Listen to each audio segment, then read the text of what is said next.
wabarakatuh.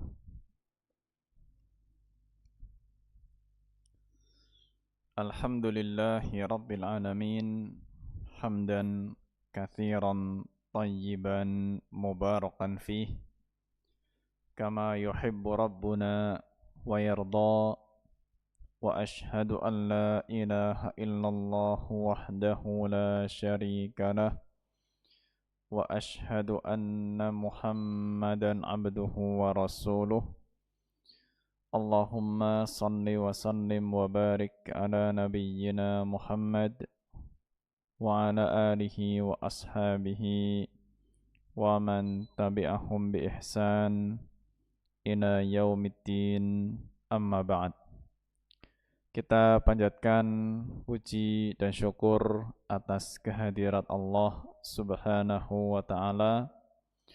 Pada kesempatan malam hari ini kita semuanya masih mendapatkan curahan taufik dari Allah, sehingga masih diringankan langkah kita untuk bisa menghadiri majelis ilmu yang semoga diberkahi oleh Allah Subhanahu wa ta'ala. Semoga di dalam majelis ini kita semua mendapat tambahan limpahan hidayah dari Allah, sehingga dengan hidayah dari Allah kita semakin bertambah dekat dengan Allah Azza wa Jal. Ya, yang namanya manusia memang ada kalanya dekat, ada kalanya jauh, ya. Ada kalanya dekat, bahkan merasa sangat dekat dengan Allah Subhanahu wa ta'ala. Ada kalanya juga jauh. Dekat itu ya jelas bermanfaat, dan jauh dari Allah Subhanahu wa ta'ala ada manfaatnya apa tidak? Jauh dari Allah ada manfaatnya, ada hikmahnya apa tidak kita jauh dari Allah itu?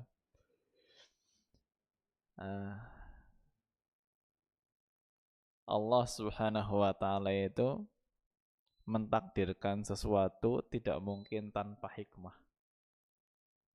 Tidak mungkin. Karena salah satu asma Allah adalah Al-Hakim. Ya, Al-Hakim, yang maha bijaksana. Nama Al-Hakim itu sering sekali kita baca. Kalau kita sering baca Quran ya, Alimun Hakim, ya.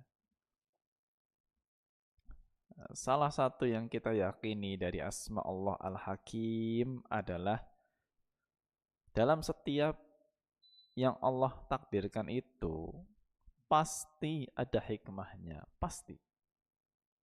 Ya, tidak mungkin tidak. Dan setiap hikmah pasti ada manfaatnya. Ya, pasti ada manfaatnya.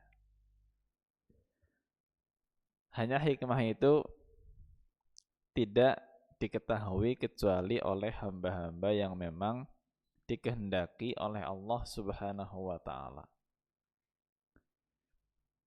Karena hakim berarti penuh dengan hikmah, penuh dengan kebijaksanaan. Allah ada kalanya menjadikan hambanya dekat, jelas itu penuh hikmah. Ada kalanya Allah menjadikan hambanya jauh, juga pasti ada hikmahnya. Pasti ada hikmahnya. Ya. Nah, orang yang jauh dari Allah Subhanahu wa ta'ala itu terbagi jadi dua. Ya. Orang yang jauh dari Allah itu terbagi menjadi dua. Ada orang yang jauh dari Allah dan merasa jauh, dan ada orang yang jauh dari Allah tapi merasa dekat. Ya. Ada orang dia sesungguhnya jauh dari Allah. Ya.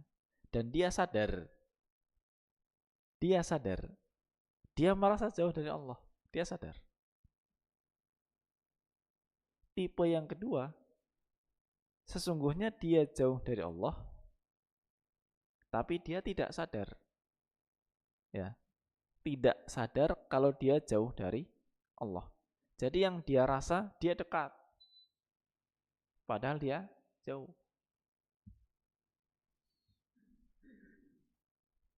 Kita milih tipe yang mana?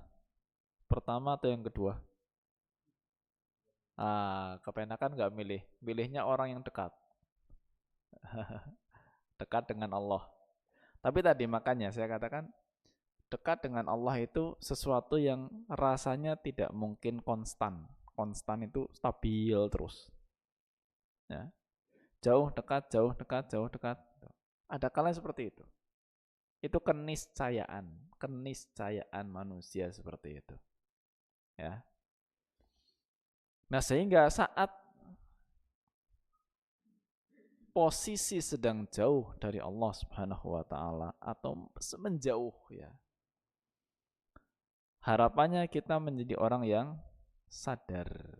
Nah, saat kita jadi orang yang sadar bahwa kita jauh dari Allah, disitulah kita nanti akan nampak hikmah, ya, hikmah di balik jauhnya seorang hamba dari Allah Azza wa Jalla. Coba, orang yang jauh dari Allah dan dia sadar, dia pasti akan meminta kepada Allah untuk kembali dekat. Ya. Dia akan minta kepada Allah untuk kembali dekat. Dia minta keistiqomahan kepada Allah Subhanahu wa taala. Dia bertambah rasa takutnya kalau dia mati dalam kondisi sedang jauh dari Allah Subhanahu wa taala. Nah, justru orang yang sadar seperti itu, ya, disinilah dia itu teruji, ya, teruji bahwa dia itu punya perjuangan untuk kembali merangkak, ya, mendekatkan diri kepada Allah Subhanahu wa taala. Allah Subhanahu wa taala menguji hambanya gitu.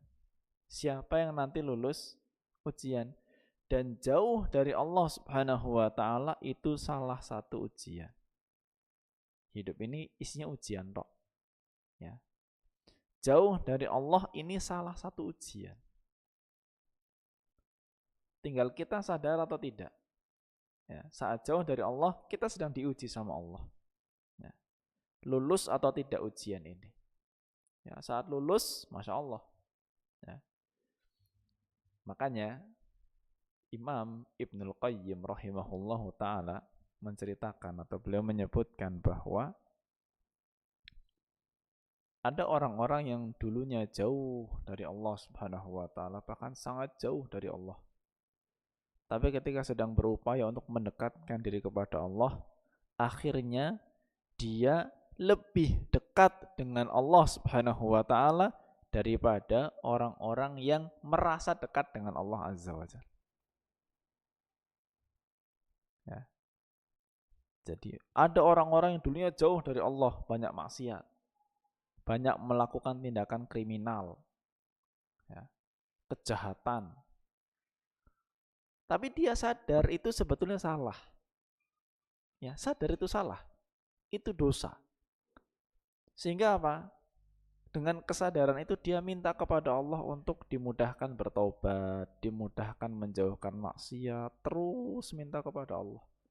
Dia sadar dia nggak bisa meninggalkan maksiat itu tanpa pertolongan Allah Subhanahu wa taala. Terus dia minta kepada Allah sampai Allah bantu dia berproses sedikit demi sedikit menjauhi maksiat, menjauhi tindakan kriminal, mulai takorup, mendekatkan diri kepada Allah, belajar beribadah terus sampai akhirnya dia mencapai sebuah derajat yang lebih dekat dengan Allah dibandingkan orang yang dari awal sudah merasa dekat dengan Allah. Ya. Yang sudah merasa dekat dengan Allah stuck saja begitu. Ya. Tapi yang dulunya jauh kemudian dia sadar, dia melejit. Manfaat. Ya. Jadi seperti itulah hikmah, ya, atau di antara hikmah Allah jadikan hambanya ada kalanya dekat, ada kalanya jauh. Jauh ini sebetulnya Allah sedang memacu supaya nanti dia naik kelas lagi. Ya. Setelah dia merasa jauh, dia semakin berdoa naik lagi. Ya, ada kalanya mungkin ketika sudah naik, nanti ada kalanya Allah jauhkan lagi. Ini supaya nanti dia naik lagi. Semakin naik terus. Ya.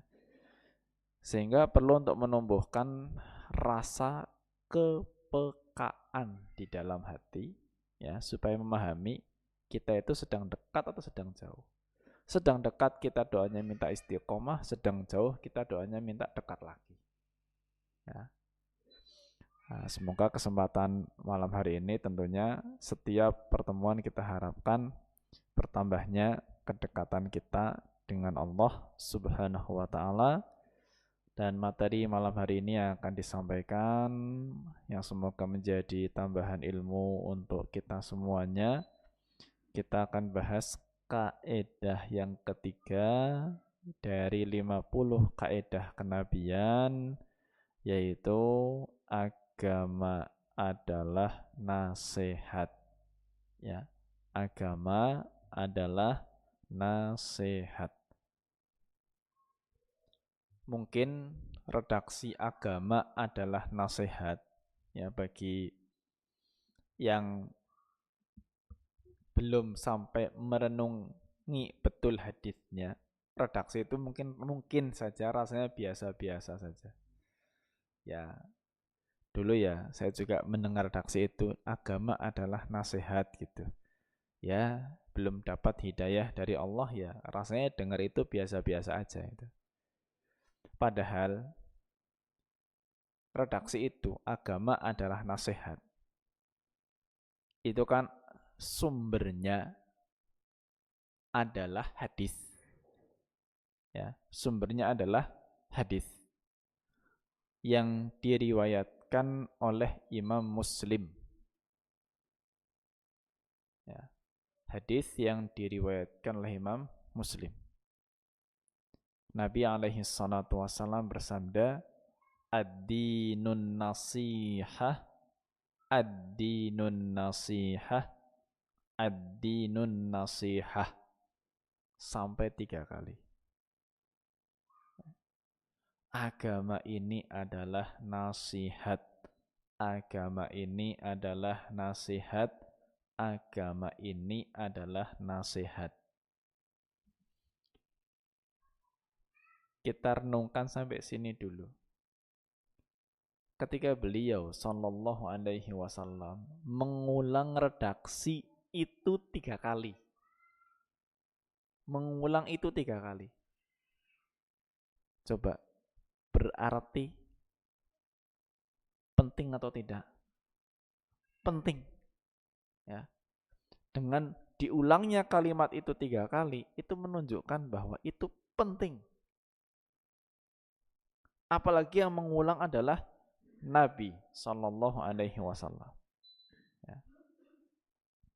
Guru saja kalau ngajar sesuatu yang harus betul-betul dipahami oleh muridnya, ya, beliau mungkin akan mengajarinya secara berulang-ulang. Udah paham belum? Kalau ada yang belum, ulangi lagi, pokoknya sampai semuanya paham. Rasul sallallahu alaihi wasallam mengulang itu supaya kita semua betul-betul memasang perhatian terhadap yang akan beliau sampaikan. Berarti pesan agama adalah nasihat ini bukan pesan remeh. Ya, bukan pesan remeh. Bahkan pesan ini oleh Imam An-Nawawi, sebelum saya lanjutkan hadisnya. Oleh Imam An-Nawawi, beliau katakan bal huwa wahdahu mahsalun li gharadid din kullihi. Ya. Bahkan hadis itu sendirian saja. Hadis itu sendirian, maunya enggak usah pakai hadis-hadis yang lain. Kata An-Nawawi, hadis itu sendirian saja. Afwan, saya ulangi redaksinya. Bal huwa wahdahu muhassilun. Ya. Bal huwa wahdahu muhassilun li gharadid dini kulli. Satu hadis itu saja itu sudah bisa mencapai semua tujuan agama, semua tujuan dalam beragama. Itu dicapai dengan satu hadis ini. Kalau orang paham, ya, kalau orang paham dengan menerapkan hadis ini, itu dia sudah betul-betul beragama Islam, totalitas. Ya. Nah, hanya kita itu masih perlu untuk memahami hadis ini ya dengan pemahaman yang benar sesuai dengan apa yang dikehendaki oleh yang mengucapkannya. Yang mengucapkannya kan Nabi Shallallahu Alaihi Wasallam dan semua ucapan Nabi adalah wahyu. Makanya kita dalam memahami ini harus berusaha sesuai dengan apa yang dikehendaki oleh Allah Subhanahu wa taala dan apa yang dikehendaki oleh Nabi Shallallahu alaihi wasallam karena beliau yang mengucapkan dan asalnya adalah wahyu. Sekarang begini. Ini salah satu efek yang akhirnya kurang bagus kalau seseorang itu belajar agama tidak memahami bahasa Arab atau tidak belajar dengan orang yang tidak paham bahasa Arab. Ya. Jadi efeknya kurang bagus kalau belajar agama kurang paham bahasa Arab atau belajarnya dengan orang yang belum paham bahasa Arab. Kalau kita mendengar kata nasihat, diterjemahkan begitu, agama ini adalah nasihat. Apa yang terbesit di benak kita dari makna nasihat itu sebetulnya? Ya kalau mungkin kita buka nasihat ya nanti dari Kamus Besar Bahasa Indonesia. Ya, tapi saya juga nggak tahu sih arti nasihat dalam Kamus Besar Bahasa Indonesia itu apa gitu. Tapi yang kita pahami nasihat itu ya mungkin memberikan pesan-pesan positif gitu ya. Itu nasihat dalam makna keseharian kita. Agama adalah nasihat. Ya, memberi nasihat, memberi wejangan, ya, mungkin memberi motivasi dan lain sebagainya. Nasihat dalam bahasa Arab itu bukan sekedar seperti itu. Ya. Nasihat dalam bahasa Arab itu punya makna yang lebih luas. Punya makna yang lebih luas. Kata nasihat itu sendiri.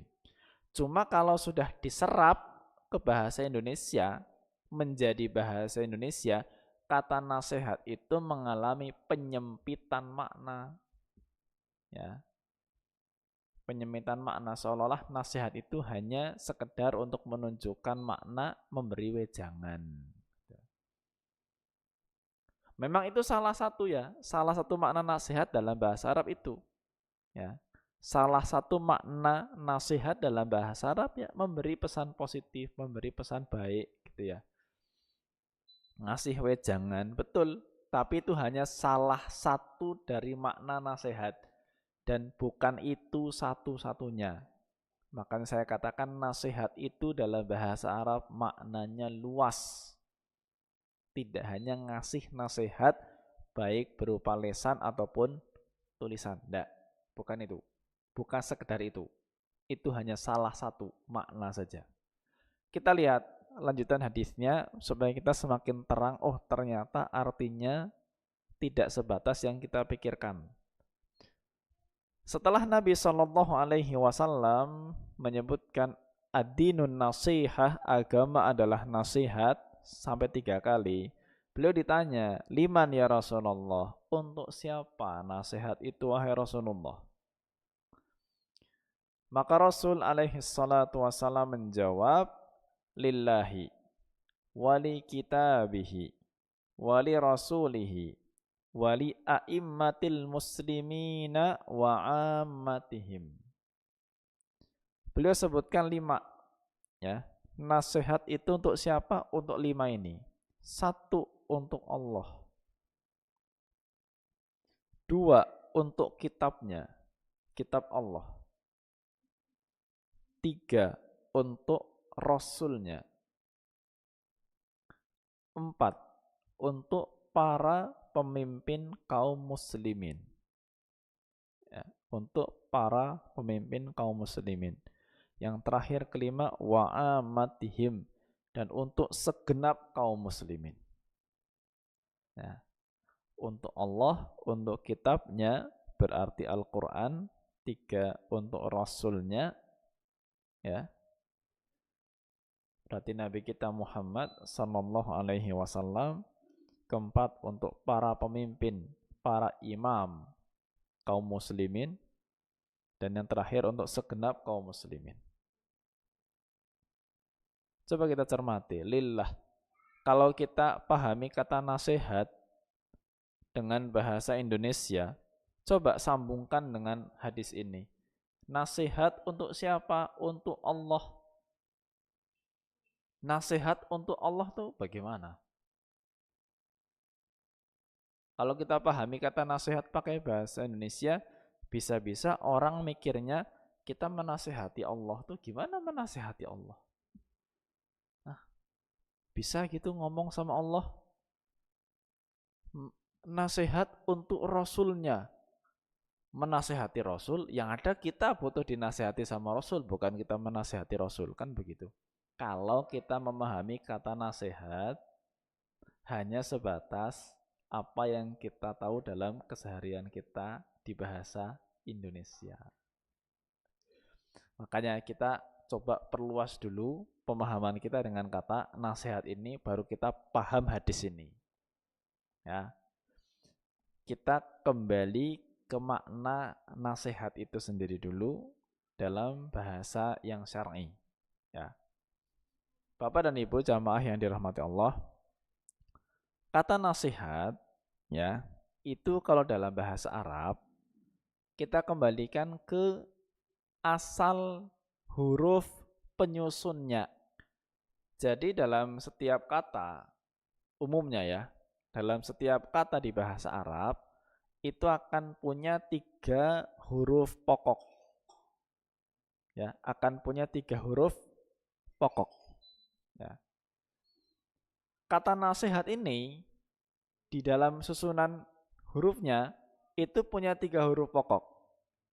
3 huruf pokoknya ini adalah huruf nun, shad, dan huruf ha. Nun, shad, ha. Karena itu nasihah tulisannya nun, shad, ya, ha, dan tak marbutoh, tak yang bunder, bulat, bunder ya, tak yang bunder, nasihah.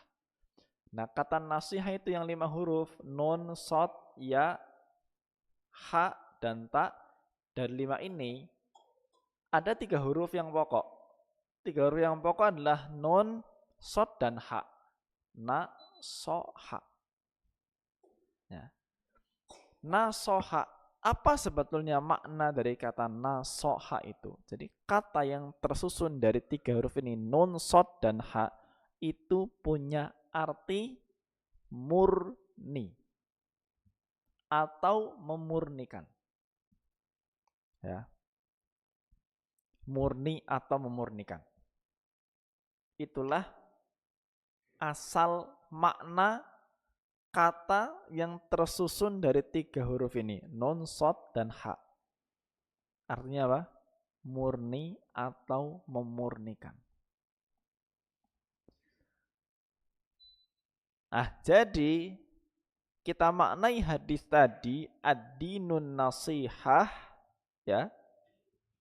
Kita maknai hadis itu dengan makna yang sesuai dengan kamus bahasa Arabnya. Agama ini adalah kemurnian. Ya. Agama ini adalah kemurnian, kejernihan. Saya kadang menggunakan kata ketulusan. Ya. Jadi makna-makna yang mendekati itu. Agama ini adalah kemurnian, kejernihan, ketulusan. Ya. Itu kurang lebih arti-arti yang mendekati makna kata nasihat yang ada dalam hadis. Ya. Jadi ketika kita ngasih nasihat kepada orang lain pun, itu nanti dasarnya adalah ketulusan kita. Ya, saya katakan, kita ngasih nasihat kepada orang lain, itu memang salah satu makna daripada nasihat yang ada dalam bahasa Arab. Salah satu maknanya itu. Ya. Tapi bukan satu-satunya makna. Memberi nasihat itu salah satu makna nasihat yang ada dalam bahasa Arab. Memberi wejangan, ngasih pesan. Tapi ingat, makna aslinya adalah ketulusan, kemurnian. Sehingga ketika ngasih nasihat pun itu dilandasi dengan ketulusan, kemurnian hati. Ingin kebaikan untuk orang lain. Nah, sehingga kalau kita maknai kata nasihat di sini dalam hadis, ya, dengan kata kemurnian, kebersihan, ketulusan, ini insya Allah akan lebih mudah untuk memahami apa yang disebutkan oleh Nabi Shallallahu Alaihi Wasallam, adanya nasihat untuk Allah, nasihat untuk kitab yaitu Al-Quran, nasihat untuk Rasul, nasihat untuk para pemimpin kaum muslimin, dan nasihat untuk segenap kaum muslimin. Maknai nasihat ini sebagai suatu bentuk kemurnian. Ya, sebagai suatu bentuk kemurnian. Nah, kalau kita sudah paham nasihat di sini maknanya adalah kemurnian ataupun ketulusan, nah, baru kita terapkan. Apa itu nasihat lillah?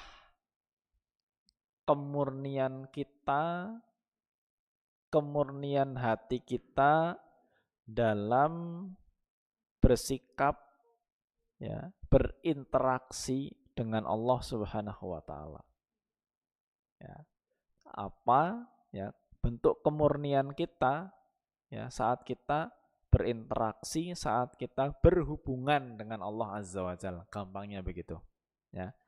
Nasihat lillah, nasihat untuk Allah. Jadi pertanyaannya, apa wujud kemurnian kita saat berhubungan dengan Allah Subhanahu wa taala? Nah, ini saya bacakan. An-nasihatu lillah al-i'tirafu biwahdaniyatillah wa tafarrudihi bisifatil kamali ala wajhin la yusyarikuhu fiha musyarikun biwajhin minal wujuh wal qiyam bi'ubudiyatihi zahiran wa batinan wal inabatu ilaihi kulla waqtin bil ubudiyati wat talabi raghbatan wa rahbatan ma'at taubati wal istighfarid daim li'anna al-'abda la budda lahu min at-taqsiri fi syai'in min wajibatillah wa awit tajarru ala ba'dil muharramat wa bi taubatil mulazimati wal istighfarit tammi yanjabiru naqsuhu wa yatimmu amaluhu wa qawluhu. Ini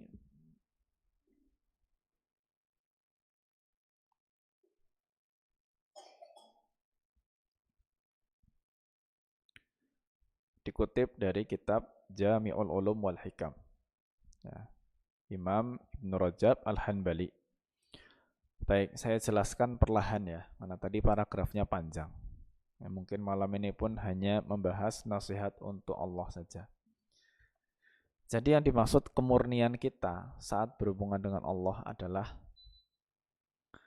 pengakuan, ya, pengakuan tentang keesaan Allah Subhanahu wa taala. Ya.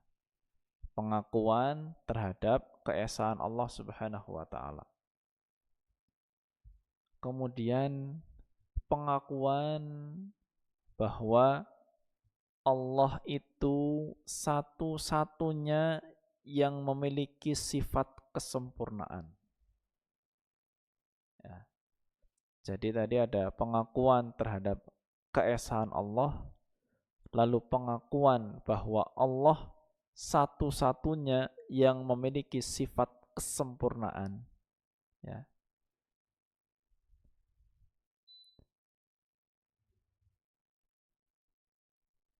Jadi satu-satunya itu berarti kan tidak ada yang menyaingi Allah, ya. Tidak ada yang menyaingi Allah Subhanahu wa taala dalam sifat kesempurnaan itu. Kemudian apa?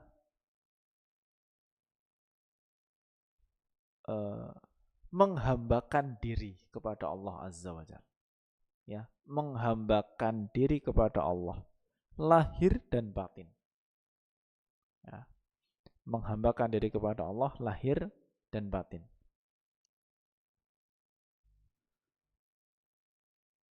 Kemudian kembali kepada Allah Subhanahu wa taala. Ya, kembali kepada Allah Subhanahu wa taala dengan taubat, ya, kembali kepada Allah dengan taubat. Ya, karena seorang hamba itu pasti, makanya saya katakan tadi, pasti seorang hamba itu pernah melakukan kesalahan, meninggalkan kewajiban. Ya. Intinya itu ya. Intinya itu. Jadi intinya adalah mengakui keesaan Allah, ya. Jadi pengakuan terhadap keesaan Allah, kemudian pengakuan bahwa Allah itu satu-satunya yang memiliki sifat kesempurnaan, ya. Tidak disaingi oleh yang lain. Siapapun itu. Kemudian menghambakan diri kepada Allah lahir dan batin, ya. Tidak menghambakan diri kepada yang lain, ya. Lalu apa? Kembali kepada Allah dengan taubat setiap kali melakukan kesalahan. Itulah yang namanya an-nasihatu lillah, ya. Makanya kita maknai sebuah sikap kemurnian kita kepada Allah Subhanahu wa taala, kemurnian kita dalam berhubungan dengan Allah Azza wa Jalla. Ya, kalau kita maknai nasihat dengan yang terbesit di benak kita, bahasa Indonesia nggak cocok, ya. Nasihat untuk Allah ya nggak nyambung. Nasihat untuk Allah itu gimana itu kalau kita pahaminya pakai bahasa Indonesia, nanti malah tafsirnya sesat, ya, karena nggak paham bahasa Arab. Itulah pentingnya melandaskan ilmu agama ini dengan bahasa aslinya, ya. Banyak kekeliruan dalam memahami agama itu karena belum belajar dengan bahasa aslinya, mengandalkan terjemahan, lalu dipersepsikan sendiri. Setelah dipersepsikan sendiri, diajarkanlah itu persepsi kepada orang lain, ya. Yang awalnya diri sendiri yang sesat, akhirnya dia menyesatkan banyak orang. Ya, saya ingat itu kasus beberapa waktu yang lalu, surat Al-Qari'ah itu. Itu kasus parah sebetulnya. Kalau orang paham itu ketawa ngakak sekaligus prihatin. Ya. Seorang profesor, bukan sarjana lagi nih, profesor, ya, bisa mengatakan di Al-Quran ada surat yang artinya, atau ada surat Al-Qari'ah yang artinya pembaca wanita. Padahal Al-Qari'ah pakai ain. Kita kan kalau membaca surat Al-Qari'ah itu kan pakai ain. Al-Qari'ah, Mal-Qari'ah. Artinya niku hari kiamat. Al-Qari'ah. Kecuali kalau ainnya diganti hamzah. Al-Qari'ah, betul itu artinya pembaca wanita. Tapi niki profesor, saya nggak tahu dia mungkin matanya boros atau bagaimana, ya. Yang ain dibaca hamzah mungkin apa nggak tahu dulu ngaji awal mulanya seperti apa, dengan sangat percaya dirinya, pede sekali mengatakan Al-Qari'ah artinya pembaca wanita, ya. Saya nonton Jani Yomo dan Gemaya Gemuyu, tapi prihatin juga gemuyunya karena orangnya pede banget, prihatinnya yang belani banyak. Itu loh heran saya. Pembelanya ya banyak. Wah, katanya ini ilmu makrifat tingkat tinggi. Wah, ilmu makrifat tingkat tinggi baik. Allahul musta'an. Ya, makanya kesesatan di Indonesia ini laku keras memang. Ya, mau dijual dengan harga berapapun tetap laku di Indonesia. Laris manis betul. Ya, walaupun kalau saya beli rasanya nggak manis, jelas itu pahit ya. Cuma buat yang lain manis-manis saja. Nah, di sini pentingnya kita pahami kata nasihat juga dengan makna aslinya. Itu pun nggih nuwun sewu. Saya tadi mengatakan kemurnian, ketulusan, kebersihan, kejernihan. Sebetulnya itu tidak secara presisi, maksudnya enggak secara tepat untuk memaknai kata nasihat sebetulnya. Tapi ya sifatnya mendekati sajalah. Kalimat yang kira-kira ada di benak saya untuk bisa menafsirkan kata nasihat dengan moga-moga mendekati tepat ya itulah. Ya, karena memang bahasa Indonesia ini sebenarnya tidak cukup lengkap ya untuk bisa menafsirkan satu kata dalam bahasa Arab dengan satu kata bahasa Indonesia itu nggak bisa itu. Ya, jadi harus ditafsirkan panjang. Makanya kayak tadi nasihat untuk Allah akhirnya ditafsirkan panjang kayak gitu. Ya, kita harus jelaskan. Jadi meyakini keesaan Allah Subhanahu wa taala, kita murni ya, memurnikan keyakinan kita bahwa Allah Subhanahu wa taala itu satu-satunya zat yang menciptakan ya, satu-satunya zat yang memberi rizki, satu-satunya zat yang ngatur. Pokoknya nggak ada yang cawe-cawe dengan kekuasaan Allah Subhanahu wa taala. Murni dah. Ya, tidak tercampuri dengan akidah-akidah sesat yang lain. Ya. Kita memurnikan akidah kita bahwa Allah itu satu-satunya zat yang punya sifat kesempurnaan. Gak ada yang lain yang punya kesempurnaan. Hanya Allah saja, satu-satunya. Ya, berarti selain Allah tidak ada yang sempurna. Selain Allah tidak ada yang sempurna. Kemudian bentuk kemurnian kita juga kita menghambakan diri kita hanya kepada Allah saja. Penghambaan kita hanya kepada Allah. Rasa takut kita persembahkan hanya kepada Allah. Ya. Jangan sampai menghambakan diri kepada makhluk, apalagi kepada dunia yang na'udzubillah harganya tidak melebihi sayap dari seekor nyamuk. Ya. Tapi kan ada ya, ketika Nabi bahkan mengatakan ta'isa abdud dinar, celakalah budak dari dinar. Ta'isa abdul khamilah, abdul khamisah. Celaka orang yang menghambakan diri hanya untuk kain-kain pakaian. Ya. Makanya nggak akan untung mereka dengan penghambaan diri kepada dunia ini. Ya. Nah ini jadi pesan Nabi SAW yang pertama adalah nasihat untuk Allah Subhanahu Wa Taala yang intinya kita memurnikan tauhid kita, ya, memurnikan pertaubatan kita juga kepada Allah Azza wa Jal, karena yang bisa mengampuni dosa kita pun hanya Allah Subhanahu wa taala. Dan ketika bertaubat, ketika minta ampun, itu pun betul-betul dilandaskan dengan kemurnian, keikhlasan. Ya, taubatnya pun ikhlas, mengharapkan ridho Allah Subhanahu wa taala.